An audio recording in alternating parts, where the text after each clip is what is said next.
Hi, my name is Sean Patrick Nill, and this is the second side for Nick. And reading again is Ruby Brudges, who's doing 2 men. Thanks, Ruby. I'm sorry if my behavior last night caused your wife anxiety, but I have a burning desire to sleep with every woman I meet. That's a filthy habit, and in my opinion, very injurious to the health. Oh, it is, sir. My health's never been the same since I went off stamp collecting. We have an overall moral policy in this clinic from which even I'm not exempt. Whilst you're with us, I shall expect you to show an interest in no one's sexual organs but your own. Well, I would miss a lot of fun that way, sir. That is the object of the exercise. I can find no trace of your secretary. I might add, Prentice, that my patience is all but exhausted. She might be in the dispensary. Unless I discover her whereabouts within the next few minutes, you will find yourself in serious trouble.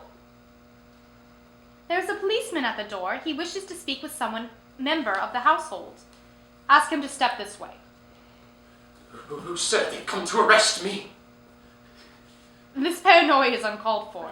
The officer's probably called to ask for the hand of my cook. No, you're wrong, sir. If I'm caught, they'll give me 5 years. Why are you in danger of arrest? You may quite be frank with me. Well, sir, as I'm sure your wife has already told you, I attempted last night to misbehave myself with her. I didn't succeed. I'm sure you didn't. Despite all appearances to the contrary, Mrs. Prentice is harder to get into than a reading room at the British Museum. Undeterred!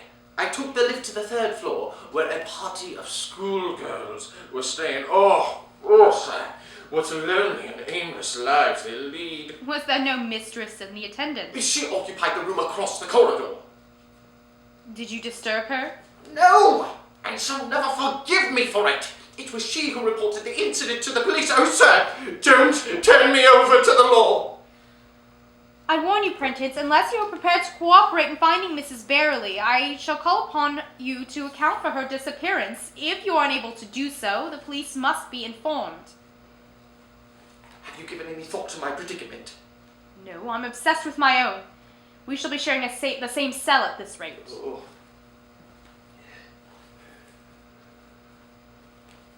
Take your clothes off.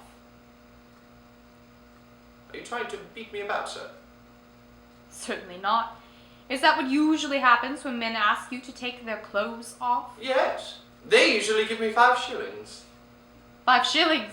Good gracious, the rate hasn't changed in 30 years. What can the unions be thinking of?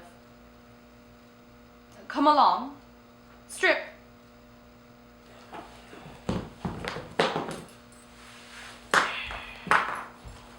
Remarkable. My last secretary couldn't better you. And she was a descendant of Houdini.